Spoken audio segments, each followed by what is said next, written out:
মাতাসা কিয়ামত কখন হবে? আল্লাহর হাবিব বললেন ওয়া মা আদাত্তা লাহা, সাহাবী তুমি কি প্রস্তুতি নিয়েছো কিয়ামতের জন্য? কিয়ামত তো বড় কঠিন জিনিস রে, তুমি যে কিয়ামত সম্পর্কে জিজ্ঞাসা করতেছো। সাহাবী বললেন ওয়া মা আদাত্তু লাহা কাসরাতা সালাতিন ওয়ালা সিয়ামিন ওয়ালা সাদাকা।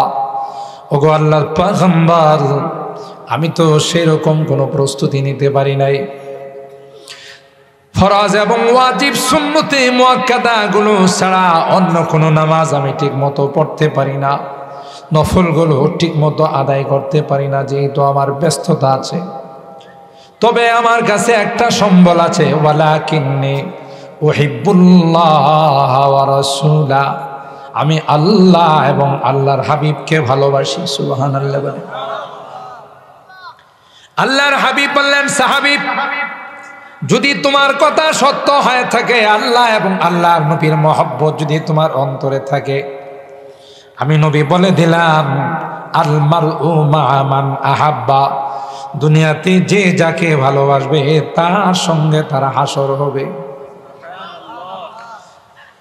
হাদিসের মধ্যে আসে একজন সাহাবী নামাজ পড়ায়, প্রত্যেক রাকাতের মধ্যে সূরার সঙ্গে সূরা ইখলাস কুল হুয়াল্লাহ শরীফ মিলায়। অন্যান্য সাহাবীরা বললেন ভাই এটা তো সিস্টেম না, শুধু একটা সূরা মিলাবেন, সাথে কেন প্রত্যেক রাকাতে কুল হুয়াল্লাহ মিলান? সাহাবী বললেন কুল হুয়াল্লাহর সঙ্গে আমার মহব্বত হয়ে গেছে, কুল হুয়াল্লাহ যদি আমি না পড়ি তাইলে আমার ভালো লাগে না। সুবহানাল্লাহ বলেন। একটা পর্যায়ে আল্লাহর হাবিবের আদালতে পেশ করা হলো, ওগো আল্লাহর পয়গম্বর, আপনার সাহাবী প্রত্যেক নামাজে কুল হুয়াল্লাহ শরীফ মিলায়। আল্লাহর হাবিব বললেন সাহাবী এটা তো নিয়ম নয়, এটা তো সিস্টেম নয়, তুমি কেন প্রত্যেক রাকাতে কুল হুয়াল্লাহ শরীফ মিলাও? সাহাবী বলেন পয়গম্বর, কুল হুয়াল্লাহ শরীফের সঙ্গে আমার যে মহব্বত আর ভালোবাসা হয়ে গেছে, আমার ইমামতি যাইতে পারে, কুল হুয়াল্লাহ শরীফ ছাড়তে পারি না। তখন আল্লাহর হাবিব বললেন হুব্বুকাল ইখলাস ইউদখিলুকাল জান্নাত। এরে সাহাবী, আমি তোমাকে জানাই দিলাম এই সূরা ইখলাসের মহব্বত তোমাকে যতক্ষণ পর্যন্ত আল্লাহর জান্নাতে না পৌঁছাবে ততক্ষণ পর্যন্ত তোমার সঙ্গ ছেড়ে যাবে না। সুবহানাল্লাহ। এই মহব্বতটা হতে হবে অন্তরের মহব্বত। মাদ্রাসার কোরআনের পাখিদেরকে ভালোবাসবো, আলেম ওলামাদেরকে ভালোবাসবো, নায়েবে রাসূলদেরকে ভালোবাসবো। কি দিয়া ভালোবাসবো? অন্তর দিয়া। জোরে বলুন ঠিক কিনা? কারণ আল্লাহর কাছে মুখের ভালোবাসার কোনো দাম নাই, অন্তরের ভালোবাসার দাম। সূরা তাহরিমের মধ্যে আল্লাহ পাক দুইটা দৃষ্টান্ত পেশ করছেন, একটা হলো হযরত নূহ আলাইহিস সালামের, আর একটা হলো লূত আলাইহিস সালাম। দরাবাল্লাহু মাসালান লিল্লাযিনা কাফারু ইমরাআতা নূহি ওয়া ইমরাআতা লূত কানাতা তাহতা আবদাইনি মিন ইবাদিনা সালিহাইন ফাখানাতাহুমা ফালাম ইউনিয়া আনহুমা মিনাল্লাহি শাইআ ওয়া কিলা দুখুলান নারা মা'আদ দাখিলিন। হযরত নূহ পয়গম্বরের স্ত্রী, লূত পয়গম্বরের স্ত্রী। নূহ পয়গম্বরের কলিজার টুকরা সন্তান কেনান। জান্নাতি না জাহান্নামী? সকলে বলেন জান্নাতি না জাহান্নামী? বিনা হিসাবে জাহান্নামী। নবীর স্ত্রী হয়ে, নবীর সন্তান হয়ে জাহান্নামে যাবে, এটা কি কল্পনা করা যায়? এ মুসলমান, স্ত্রী হিসাবে স্বামীর সঙ্গে তার সম্পর্ক ছিল না, কথা পায় না। স্বামী স্ত্রীর মধ্যে সম্পর্ক আছে না নাই? সম্পর্ক যদি নাই থাকতো সন্তানাদি কি করে আসতো? বোঝা গেল বাহ্যিক সম্পর্ক ছিল, অন্তরের সম্পর্ক ছিল না। জোরে বলুন ঠিক কিনা? হযরত নূহের স্ত্রী স্বামীকে ভালোবাসত, বাহ্যিক দৃষ্টিতে ভালোবাসত, অন্তর দিয়া ভালোবাসত না। তাই নূহের ঈমান গ্রহণ করে নাই, নূহের ধর্ম গ্রহণ করে নাই। ঠিক কিনা বলেন? নূহ পয়গম্বরের সন্তান কেনান, কলিজার টুকরা সন্তান হওয়া সত্ত্বেও বাবার ধর্ম গ্রহণ করে নাই।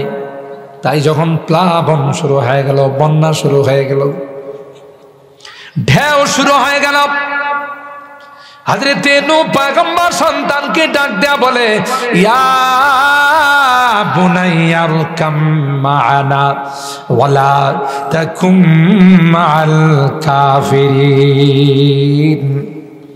এ বাবা, এটা কিন্তু গজবের পানি, প্লাবনের বন্যার পানি, এখনো সময় আছে রে, ঈমানদার হয়ে তুমি আমার নৌকাতে উঠে যাও। ওই বদনসিব বাবাকে ডাক দেয়া বলে, ক্বালা সাআবি ইলা জাবালি ইয়াসিমুনি মিনাল মা। না না, তোমার নৌকায় ওঠা লাগবে না, পানি যদি বেশি হয়ে যায় তাইলে আমি পাহাড়ের চূড়ার উপর আশ্রয় নিব। নাউজুবিল্লাহ বলেন। আচ্ছা, যে পানি সমুদ্র থেকে লুকালয়ে আসে, যেই পানি নদী থেকে বাড়িতে চলে আসে, এই পানি কি পাহাড়ের উপরে যাইতে পারে না? পানি কার গোলাম? বাতাস কার গোলাম? আগুন কার গোলাম? মাটি কার গোলাম? আল্লাহর হুকুম দিতে দেরি হয়, ওই পানি অ্যাকশনে যাইতে দেরি হয় না। আমার ভাইরা, ওই পানি আল্লাহর হুকুমে এত পরিমাণ পানি হলো, নবীর সামনে তার সন্তান পানির ঢেউয়ের মধ্যে পড়ে মারা যাচ্ছে। নাউজুবিল্লাহ বলে। নবী ডাকতে বলে, এখনো সময় আছে রে, আমার কিস্তির মধ্যে তুমি চলে আসো, তাইলে তুমি বেঁচে যাবে। কিন্তু তার কপালে ঈমান না যায়, সে বলল, না না না, তোমার নৌকায় যাওয়া লাগবে না, আমি পাহাড়ের উপর যায় আশ্রয় নেব, বেঁচে যাব। নাউজুবিল্লাহ। তিনি তখন বললেন, ক্বালা লা আসিমাল ইয়াউমা মিন আমরিল্লাহ ইল্লা মান রাহিম ওয়া হালা বাইনাহুমাল মাউত ফাকানা মিনাল মুগরাকিন। আল্লাহু আকবার। বাপ বেটার কথা চলতেছে, ইতিমধ্যে বিশাল আকৃতির একটা ঢেউ আইসা বাবার সামনে সন্তানকে ডুবাই ফেলাইছে। নাউজুবিল্লাহ বলেন। হযরত নূহ পয়গম্বর আল্লাহকে ডাক দেয়া বললেন, আল্লাহ, এটা আমার সন্তান রে, তুমি কি আমার সন্তানটাকে বাঁচাইবা না? আল্লাহ নূহ নবীরে ডাক দেয়া কয়, না না, যে তোমার উপর ঈমান আনে নাই কোনদিন তোমার সন্তান হতে পারে না। আল্লাহু আকবার। হযরত নূহ নবী তার সন্তানকে বাঁচাইতে পারে নাই। আল্লাহর হাবিব ফাতেমাতুজ জাহরা রাদিয়াল্লাহু তাআলা আনহাকে ডাক দেয়া কয়, ফাতেমা, আনকিবি নাফসাকি মিনান নার ফা ইন্নী লা উগনি আনকি মিনাল্লাহি শাইআ। ফাতেমা রে, তুমি যদি নেক আমল দিয়ে আল্লাহর জান্নাতে যাইতে না পারো, আমি মুহাম্মদ তোমাকে বাঁচাইতে পারবো না। দেখছে, সাইয়্যিদাতু নিসাই আহলিল জান্নাহ, জান্নাতি রমণীদের যিনি লিডার, তার সন্তান হাসান হুসাইন জান্নাতি যুবকদের সর্দার। বিশ্বনবী রহমতে আলম, দু জাহানের সর্দার, সৈয়দুল কাউনাইন ওয়াস সাকালাইন, হযরত মুহাম্মদ আরবি সাল্লাল্লাহু আলাইহি ওয়াসাল্লামের কলিজার টুকরা, ইসলামের চতুর্থ খলিফা আলী কাররামাল্লাহু ওয়াজহার প্রিয়তমা স্ত্রী। তারপরও নবী কয়, তোমার আমল যদি ঠিক না হয়, আমি নবীও তোমাকে বাঁচাইতে পারবো না। সুবহানাল্লাহ। আর এখন সমাজে এক শ্রেণীর ভণ্ড বাইরিস, নামাজ লাগবে না, রোজা লাগবে না, আল্লাহ বিল্লাহ, পর্দা পশিদা কিছুই লাগবে না, আমার সাথে পাতলা মাল নিয়ে দেখা করলেই তোমার জান্নাত ওকে। আরো জোরে বলেন নাউজুবিল্লাহ। এরকমের ভণ্ড আমাদের সমাজে আছে না নাই? বলেন। নামাজ নাই, রোজা নাই, আল্লাহ বিল্লাহ নাই, শরীয়ত নাই, হে জান্নাতের টিকিট দিয়ে দে, ঠিক না? ফুলসেরাতের দায়িত্ব নিয়ে নে, হায় হায় আফসোস। अमल से बनती है जन्नत भी जहन्नम भी, ये खाकी अपनी फितरत में ना नारी है ना नूरी। কবি ডাক দেয়া বলেন, তোমার আমল দেয়া তুমি জান্নাতে যাবে, তুমি যদি আমলদার না হও তাহলে কোন রেফারেন্স দিয়ে তুমি পার হতে পারবা না। জোরে বলুন ঠিক কিনা? বংশ দিয়ে পার পাওয়া যাবে না। মামবাত্তা বিহি আমালু লাম ইয়াসরি বিহি নাসাবু। আমল যদি তোমার খারাপ হয়ে যায়, তুমি খান বংশের, ভুইয়া বংশের, পাঠান বংশের, সৈয়দ বংশের, এই কথা কইলে কি লাভ হইব? মুনকার নাকির যদি প্রশ্ন করে মার রব্বুক, মুনকার নাকির যদি ধমক দেখে, বেটা চিনিস আমার দলের নাম কি, আমি কোন দলের সদস্য তুই জানিস? কথা কয় না। আমি অমুক দলের অমুক প্রেসিডেন্ট, অমুক সেক্রেটারি, অমুক জয়েন্ট সেক্রেটারি। মুনকার নাকির বোধ বড় দল হইলে ভয় পায় যে বোঝে না রে, তোমার কিছু কইলে আবার কোন দিক দিয়ে কোন বিপদ আসে। কথা কয় না? মাম্মাত্তা বিহি আমালু, তোমার আমল যদি নেক না হয়, তোমার আমল যদি সঠিক না হয়, বংশ দিয়ে তুমি সামনের দিকে আগাইতে পারবা না। আল্লাহ তো ডাক দেয়া কয়, ইয়া আইয়ুহান নাস ইন্না খালাকনাকুম মিন যাকারিন ওয়া উনসা ওয়া জাআলনাকুম শুউবান ওয়া কাবাইলা লিতাআরাফু ইন্না আকরামাকুম ইনদাল্লাহি আতকাকুম। এগুলো তো তোমাদের দুনিয়ার পরিচয়ের জন্য বংশ বানাইছি, একজন আরেকজনের সঙ্গে পরিচিত হওয়ার জন্য। কেউ খান বংশের, কেউ ভুইয়া বংশের, কেউ পাঠান বংশের, কেউ সৈয়দ বংশের। না না, এই বংশ দিয়ে আমার কাছে কোনো মূল্যায়ন নাই। যার যত বেশি তাকওয়া হবে, যার ভিতরে যত আল্লাহর ভয় থাকবে, সে তত বেশি আমার কাছে সম্মানিত হবে। জোরে বলুন ঠিক কিনা?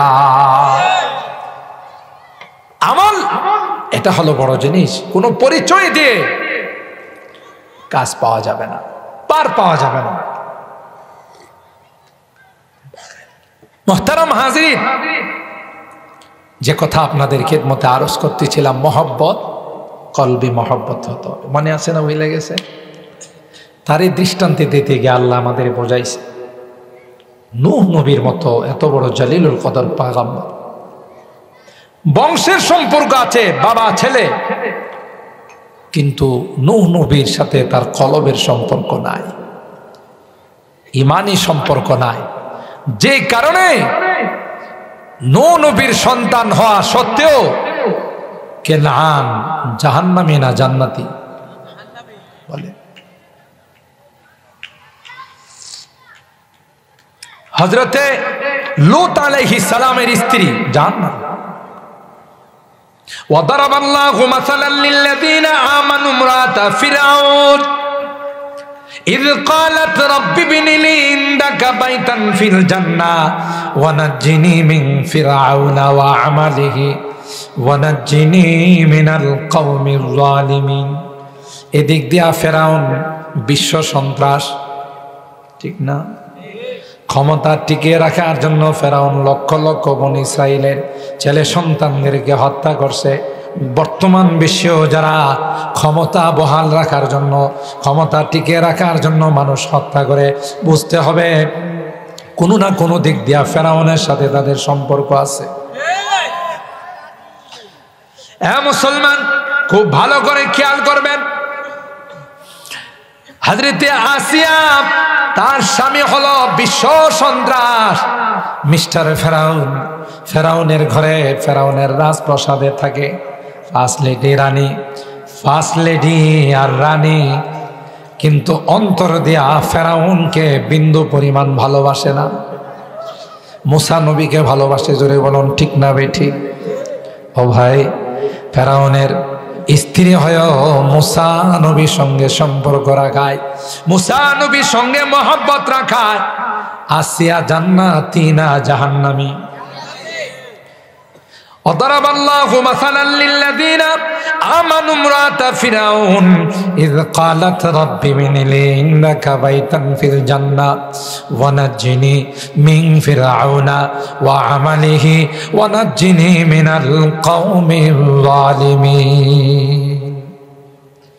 যখন আসিয়া ইমানদার হয়ে গেল, ফেরাউন যখন টের পাইল আমার স্ত্রী হইয়া, আমার রাষ্ট্রের ফার্স্ট লেডি হইয়া, রানী হইয়া আমাকে বিশ্বাস করে না, আমাকে খোদা মানে না, মুসা নবীকে খোদা মানে, শাস্তি দেওয়ার জন্য রেডি হলো। আর ফেরাউনের অভ্যাস ছিল যখন কাউকে শাস্তি দেয় তখন উত্তপ্ত বালুর মধ্যে শুয়াইয়া উলঙ্গ করে তার দুই পায়ে দুইটা প্যারাক, দুই হাতে দুইটা প্যারাক মারত। জোরে বলুন ঠিক কিনা? এই জন্য কোরআনে কারিমে ফেরাউন সম্পর্কে আল্লাহ বলেন ওয়া ফিরআউনা যিল আওতাদ, প্যারাক গলা। ঠিক তার বিপরীত করে নাই। হযরত আসিয়ার ঈমানের খবর যখন ফেরাউন শুনলো, তাকে উত্তপ্ত বালুর মধ্যে শুয়াইয়া তাকে উলঙ্গ করবে আর তাকে ওইভাবে প্যারাক ঢুকাইয়া শাস্তি দিবে। তাফসীরের কিতাবের মধ্যে আসে আল্লাহ পাক সাথে সাথে আসমানের মেঘকে বলে দিলেন, যা যা আমার আসিয়াকে কুদরতি ভাবে ছায়া দিয়ে রাখ। ও ফি রিওয়ায়াতিন তাজিল্লুহুল মালায়েকা, অন্য বর্ণনায় আসে ফেরেশতারা এসে হযরত আসিয়াকে ছায়া দিলেন। আল্লাহু আকবার। হযরত আসিয়া আল্লাহর কাছে হাত তুলে দোয়া করে, রব্বি বিনিলি ইন্দাকা বাইতান ফিল জান্নাহ ওয়া নাজ্জিনি মিন ফিরআউনা ওয়া আমালিহি ওয়া নাজ্জিনি মিনাল কওমিজ জালিমিন। এ মালিক, ওই জালেম ফেরাউনের শাস্তি আমি নিতে চাই না। আল্লাহ, আমাকে শাস্তি দেওয়ার আগে, আমাকে উলঙ্গ করার আগে আমার জান্নাতের মধ্যে তোমার কাছে আমার জন্য একটা বাড়ি বানাই দাও। তাফসীরের কিতাবে আসে হযরত আসিয়া জীবদ্দশায় আল্লাহ তার জান্নাতের মাকাম দেখাই দিয়েছে। আর জোরে কোন সুবহানাল্লাহ। এ ভাই, সময় বেশি নিব না, আগে বলছি এই দুইটা ঘটনার দ্বারা কি বোঝা যায়? যার সঙ্গে যার মহব্বত, অন্তরের সম্পর্ক, কলবি ভালোবাসা, তার সঙ্গে তার হাসর। ঠিক কিনা বলেন? আমরাও যদি এই নূরে মদিনার কচি কাঁচা বাচ্চাগুলো, কোরআনের পাখিগুলোকে যদি ভালোবাসতে পারি, হয়তো আমার সন্তান হাফেজ না, আমার গোষ্ঠীর মধ্যে কেউ হাফেজ হয় নাই, কিন্তু আমি যদি হাফিজে কোরআনদেরকে নিজের সন্তানের মতো ভালোবাসি, মহব্বত করি, আমি যদি তাকে একটু লজিং রাখি, মাদ্রাসায় যদি আমি খোঁজ খবর নিই, একটা হাফেজের দায়িত্ব নিয়ে নিই, আল্লাহর কসম এই মহব্বত আর ভালোবাসা, এই হাফেজে কোরআনকে যখন আল্লাহ বলবেন ইকরা ওয়ারতাকি ওয়ারাত্তিল কামা কুনতা তুরাত্তিলু ফিদ দুনিয়া, যাও এক একটা আয়াত তিলাওয়াত করো আর জান্নাতের এক একটা মাকাম, এক একটা তলার দিকে চড়তে থাকো।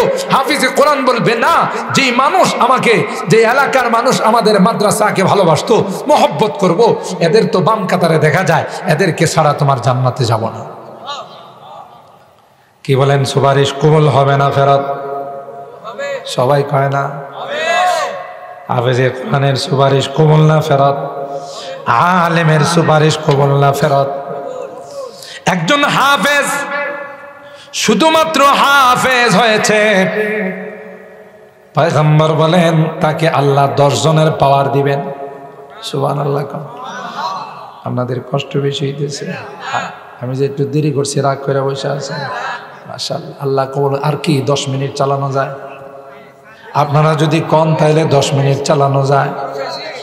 হ্যাঁ, 10 মিনিট পর্যন্ত তো ওয়াদা ছিল, বেশি দিলে তুমি তো মৌলভী ওয়াদা ঠিক রাখে না। মাশাআল্লাহ, আল্লাহ কবুল করেন, আমিন বলেন।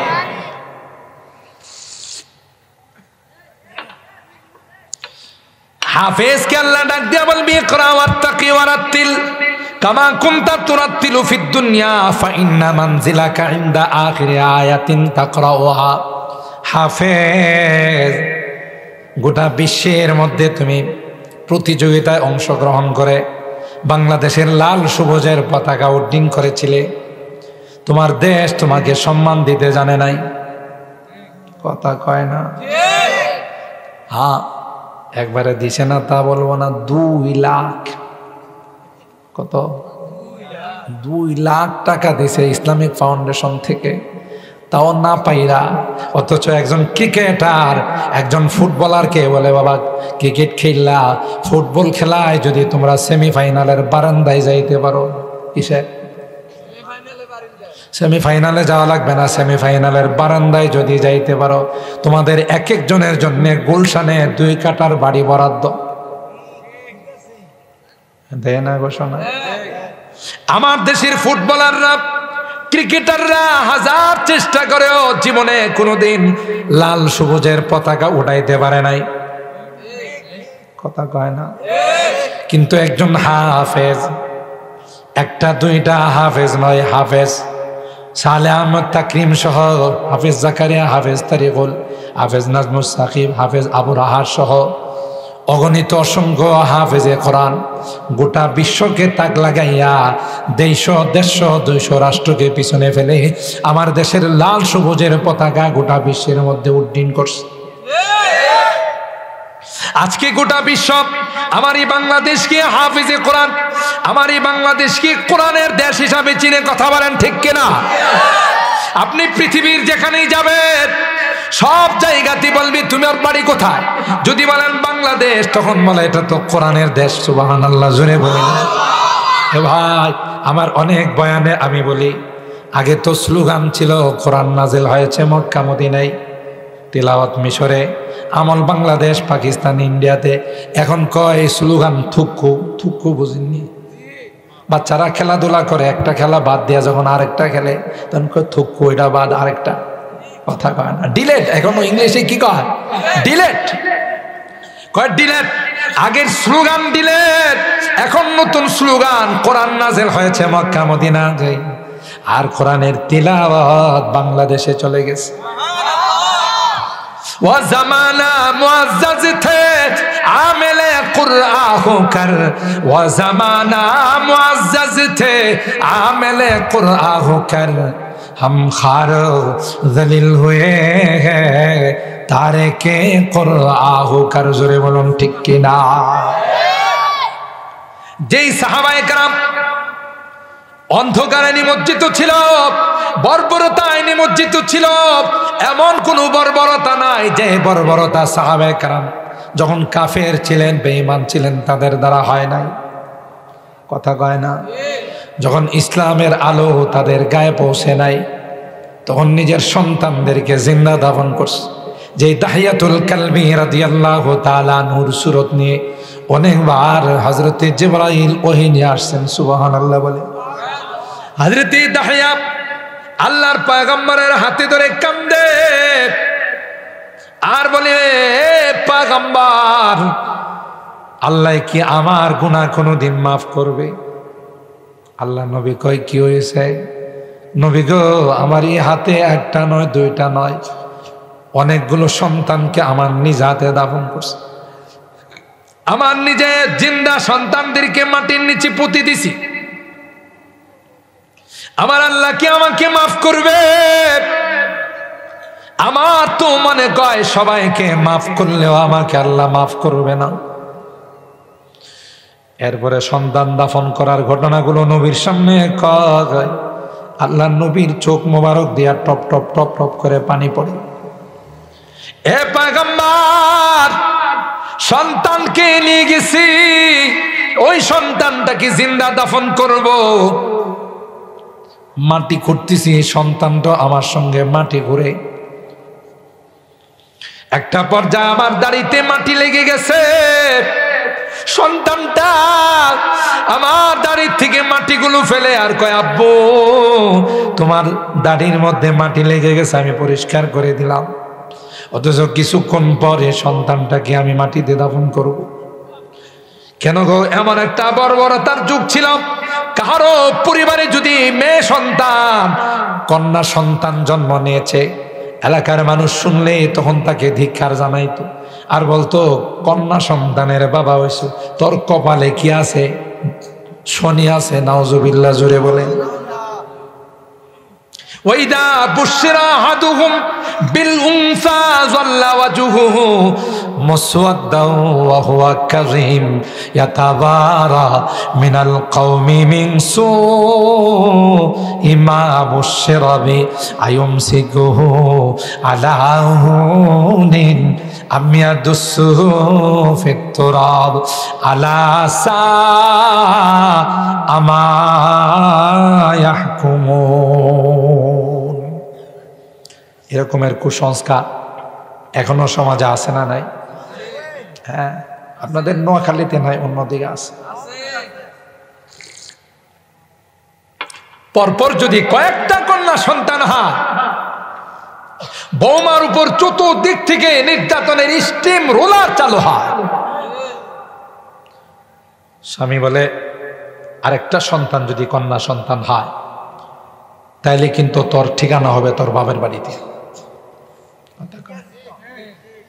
শাশুড়ি আম্মা বলে দুইটা মেয়ে সন্তান বরদাস্ত করে নিলাম, আরেকটা 3 নম্বর সন্তান যদি মেয়ে সন্তান হয়, তাইলে সিএনজিতে উঠাই দিয়া সুজা আলাতুল, কথা কয় না, সুজা বাবার বাড়ি আলাতুল, কথা কয় না।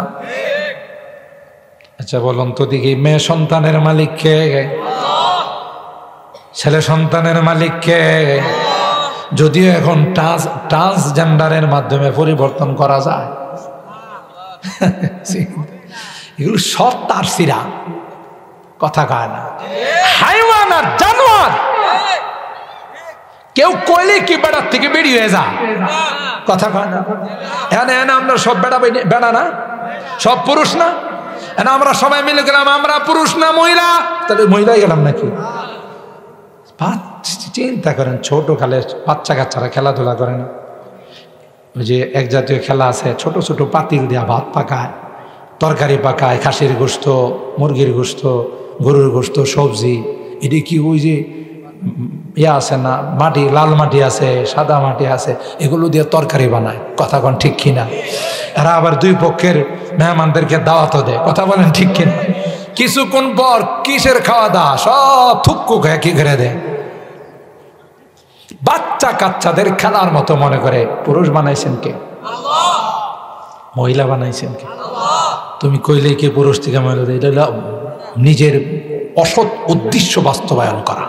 এই দেশটাকে সমকামীদের দেশ বানানোর ষড়যন্ত্র হচ্ছে, ঠিক কিনা বলেন? কওমে লূতের আযাব এই দেশে ডেকে আনার সূক্ষ্ম ষড়যন্ত্র হচ্ছে, ঠিক কিনা বলেন? আমরা যদি সচেতন না হয়, সোচ্চার না হয়, এরা এটা বাস্তবায়ন করবে, আইন সম্মত করে ফেলবে, আর তখনই আল্লাহর গজব আমাদের দেশে চলে আসে। স্লোগান দিতে হবে, প্রতিবাদ করতে হবে, প্রত্যেকে যার যার জায়গা থেকে, অবস্থান থেকে প্রতিবাদ করতে হবে, ঠিক কিনা বলে? নাস্তিক আর মোরতাদরা বসে নাই, আমরা কিন্তু ঘুমিয়ে আছি। এদেশে কোরআনের মাহফিল হয়, এদেশে কোরআনের তাফসীর হয়, এদেশে কোরআনের মাদ্রাসা আছে, মসজিদ আছে। মানুষ রাত্রি সজাগ থেকে আরামের ঘুমকে হারাম করে কোরআন শুনে, এটা বিজাতিদের সহ্য হয় না, কথা বলেন ঠিক কিনা? আস্তাগফিরুল্লাহ। এগুলো ষড়যন্ত্র চলছে আমাদেরকে নাস্তিক আর মোরতাদ বানানোর এবং দেশটাকে আযাবে আর গজবে শেষ করে দেওয়ার জন্য, ঠিক না বেটি? আমার ভাইয়েরা, যে কথা বলতেছিলাম, তাইলে এই দেশের সম্মান, এই দেশের লাল সবুজের পতাকা যারা উড়াইছে, যারা উড্ডীন করেছে, এরা আর কেউ না, এরা হলো মাদ্রাসার হাফেজে কোরআন। আর এক একজন হাফেজকে আল্লাহ দর্শন করে পাওয়ার দিবে, পাওয়ার দিয়ে আল্লাহ বলবে, যা যা, যে কয়জনকে তোমার পছন্দ হয় সেই কয়জনকে সুপারিশ করে তুমি জান্নাতে নিয়ে যাও। আল্লাহর হাবিব বলেন, ফামা যান্নুকুম বিল্লাযী আমিলা বিহাযা, এই হাফেজ গুলো যদি আলেম হয়, তাইলে কি 10 জন 20 জনের কোনো সংখ্যা থাকবে? যত ইচ্ছা তত সুপারিশ করে আল্লাহর জান্নাতে নিয়ে যাবে। তাইলে মহব্বত আর ভালোবাসা আর সম্পর্ক রাখবো কোরআনওয়ালাদের সাথে, ঠিক না বেটি? কোরআনের সকল মাদ্রাসার সঙ্গে। যতদিন মাদ্রাসাকে আমরা ভালোবাসবো, মাদ্রাসার কোরআনের পাখিদেরকে ভালোবাসবো, ততদিন এলাকাতে কোনো আজাব গজব আসবে না, ঠিক কিনা বলে? আলোচনা আর লম্বা করব না, যেহেতু মাদ্রাসাকে কেন্দ্র করে শেষ বিনয়ের সাথে শেষ মিনতিটা আপনাদের কাছে রেখে যাব যে যেহেতু এলাকায় আল্লাহ তাআলা একটা সুন্দর মাদ্রাসা করে দিয়েছেন। ছাত্র আছে কতজন? সব বোর্ডিং এ না দাগির আছে? হ্যাঁ ভাই, বড় সুন্দর, 100 প্রায় 200-র কাছাকাছি আবাসিক অনাবাসিক মিলে এখানে তালেব ইলম আছে। হ্যাঁ, আপনারা যদি একটু সুদৃষ্টি দেন, কোরআনের মাদ্রাসাটা সুন্দরভাবে চলবে। কত কত টাকা কত পয়সা আমাদের এদিক সেদিক চলে যায় না। কারো কারো টানের অভ্যাস আছে, যদি আপনাদের এখানে কারো নাই, অনেকে আছে না টানের অভ্যাস, কথা বলেন ঠিক কিনা? এরকম অভ্যাস আছে না নাই? আবার যারা এই বিষয়ে খুব পারদর্শী, ওরা দেখবেন নাকে আর মুখে দিয়ে দোয়া বাইর করতে পারে। তাহলে বুঝতে হবে যে উনি অত্যন্ত চ্যাম্পিয়ন, কথা কয় না। এরকমের লোক আপনাদেরই এলাকায় নাই মনে হয়? হ্যাঁ আছে? বলুন তো দেখি, যারা টানের অভ্যাস আছে ওদের কি মাসে 1000-এর হার? কত 2000 3000 টাকা চলে যায়। অনেকে পান খায়। আমি মুসাফির মানুষ, আমি যদি আপনাদেরকে দোয়ার আগে একটু বলি যে কোরআনের জন্য, আম্মা আব্বার জন্য, কেউ আবার কিন্তু আবার চলে যায় না, একজন আরেকজনের অনেক সময় কয় এই মৌলবীর ওয়াজ শেষ, চান্দাবাজি শুরু করছে। আমারে কিন্তু কয় নাই, আমারে মৌলানা বা হুজুর আমাকে বলেন নাই যে হুজুর একটু বলেন। আমি মাদ্রাসার কথা শুনি, নিজের থেকে বলতেছি, যেহেতু এটা ছাত্রের মাদ্রাসা মানে আমার মাদ্রাসা, সেই হিসাবে দোয়ার আগে যদি কেউ মনে করেন আমি মুসাফিরের হাতে, মুসাফিরের দোয়া কবুল না ফেরত, সন্দেহ আছে? সবাই কয় না? আরে ভাই, মুসাফিরের দোয়া কবুল না ফেরত, এটা কি আমার কথা না আল্লাহর নবীর কথা? আল্লাহর নবী বলছেন মুসাফির হাত তুলতে দেরি হয়, আল্লাহর আরশ পর্যন্ত যাইতে দেরি হয়। আজকের এই বরকতি রাত, রজবুল মুরাজ্জাব মাসের রাত, কোরআনের মাহফিল, উলামাদের মাহফিল, এখানে যদি আমি আপনার আমাদের আম্মা আব্বার জন্য কিছু দেই, এরা খুশি হবে না বেজারা? হাদিসের মধ্যে আসে, জীবিতরা যখন মৃতদের জন্য কিছু আল্লাহর রাস্তায় কোরআনের মাদ্রাসায় দেয়, সওয়াবটা যখন আল্লাহ তাদের রুহের মধ্যে পৌঁছায় দেন, এত খুশি হয়, এত খুশি হয়। একটা মানুষকে দুনিয়া এবং দুনিয়ার মধ্যে যা কিছু আছে সব দিলে যে পরিমাণ খুশি হয়, তার চেয়ে তো অনেক অনেক গুণ বেশি খুশি হয়ে যায়। এই বাড়িঘর জায়গা জমি কে দিয়ে গেছে আমাদেরকে? মা বাবা দিছে না? তারা পাইছে আল্লাহর দেওয়া জিনিস, কিন্তু আমার মা বাবা আমাকে দিয়ে গেছে, আমি তাদের দেওয়া জমিনে তাদের দেওয়া বাড়িতে থাকতেছি, তাদের কিছু হক আছে না? বলেন।